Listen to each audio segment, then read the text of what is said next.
नमस्कारः। ॐ धन्वन्तरै नमः। ॐ अश्विभ्यां नमः। परम पूज्य वैद्याचार्य अनंत धर्माधिकारी जी एवं वैद्याचार्य अभिजीत सराफ जी के शुभ आशीर्वाद एवं मार्गदर्शन से आज हम जिस विषय पर चर्चा करेंगे वह विषय है व्याधि का स्वरूप।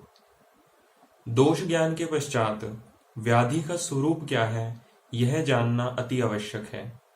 तो व्याधि की सर्व समावेशक व्याख्या क्या है, इसके लिए हमें सूत्र मिलता है चरक संहिता सूत्र स्थान 9वां अध्याय चतुर्थ श्लोक। इसमें कहते हैं विकारो धातु वैषम्यम, अर्थात धातु वैषम्य यही विकार है, यही रोगावस्था है, यही व्याधि की अवस्था है। तो व्याधि की यह सर्व समावेशक व्याख्या है कि धातु में वैषम्य का होना यही विकार है।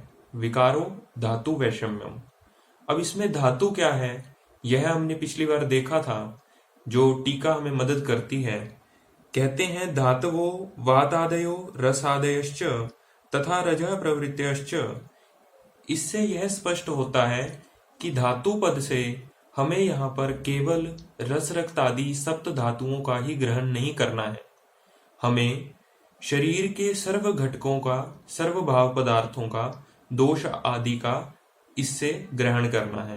और वे किस अवस्था में होने चाहिए इसके लिए हमने सूत्र देखा था। चरक संहिता सूत्र स्थान 26वां अध्याय और 81 नंबर का सूत्र है। इसमें विरुद्ध की व्याख्या है और उसकी टीका में कहते हैं देह धातु नाम रस आदि नाम वात आदि नाम च प्रकृति स्थानाम।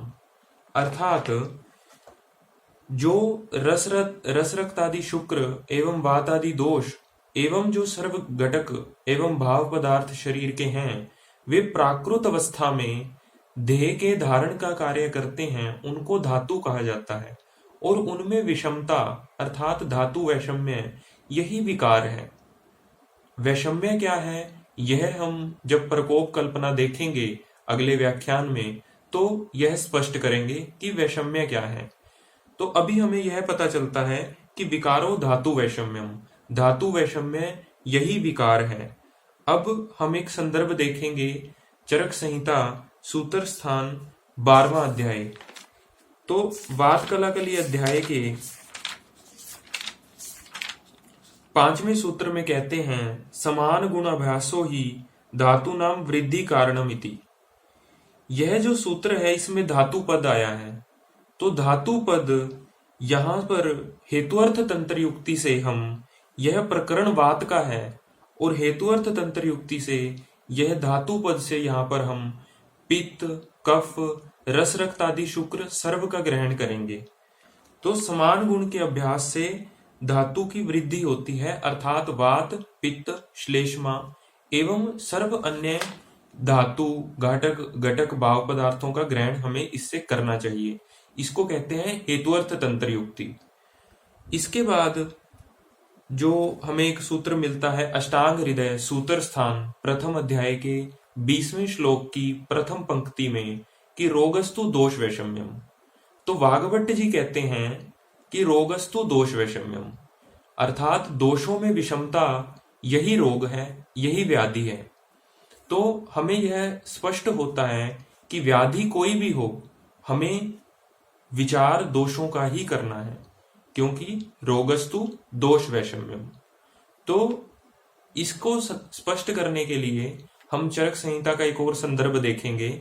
हमने यह संदर्भ देखा था चरक संहिता सूत्र स्थान 19वां अध्याय में हम जाएंगे। तो इसमें हमने यह देखा था कि निज और आगंतुज व्याधि, व्याधि कैसी भी हो हमें विचार दोषों का ही करना है। तो निज व्याधियों के बारे में बताने के बाद और आगंतुज का विचार करने से पूर्व अर्थात 19वें अध्याय के 6ठे श्लोक में कहते हैं स्वधातु वैषम्य निमित्त जा ये विकार संगा भवा शरीरे न ते पृथक पित्त कफ अनिलेभ्य। अर्थात स्वधातु वैषम्य जो भी हमने देखा कि विकार की सर्व समावेशक व्याख्या क्या है कि धातु वैषम्य। तो धातु वैषम्य निमित्त जा, धातु वैषम्य से जो विकार संगा भवा शरीरे, इस शरीर में विभिन्न प्रकार के रोगों के समूह उत्पन्न होते हैं न ते पृथक पित्त कफ अनिलेभ्य। वे वात पित्त और श्लेष्मा अर्थात त्रिदोषों का अतिक्रमण नहीं करते, उनको अलग करके नहीं होते। सर्व व्याधियों में हमें विचार दोषों का ही करना है। तो यह हमें संदर्भ अष्टांग हृदय और चरक संहिता में मिलता है कि व्याधि किसी भी प्रकार की हो, हमें विचार दोषों का ही करना है। रोगस्तु दोष वैषम्यम।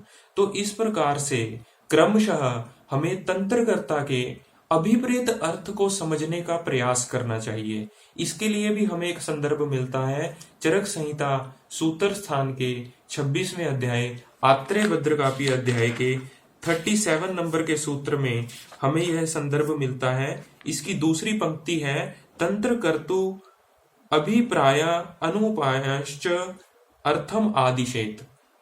यह प्रकरण जो चल रहा है वह रस आदि के लिए लिया गया है, परंतु अतिदेश तंत्र युक्ति से हम इसे सर्व ग्रंथ को लगा करके यह स्पष्ट करते हैं कि तंत्रकर्ता के अभिप्रेत अर्थ को हमें समझने का प्रयास करना चाहिए और क्रमशः जो है इसी प्रकार से अध्ययन करते हुए एक के बाद एक विषय को स्पष्ट करते जाना चाहिए।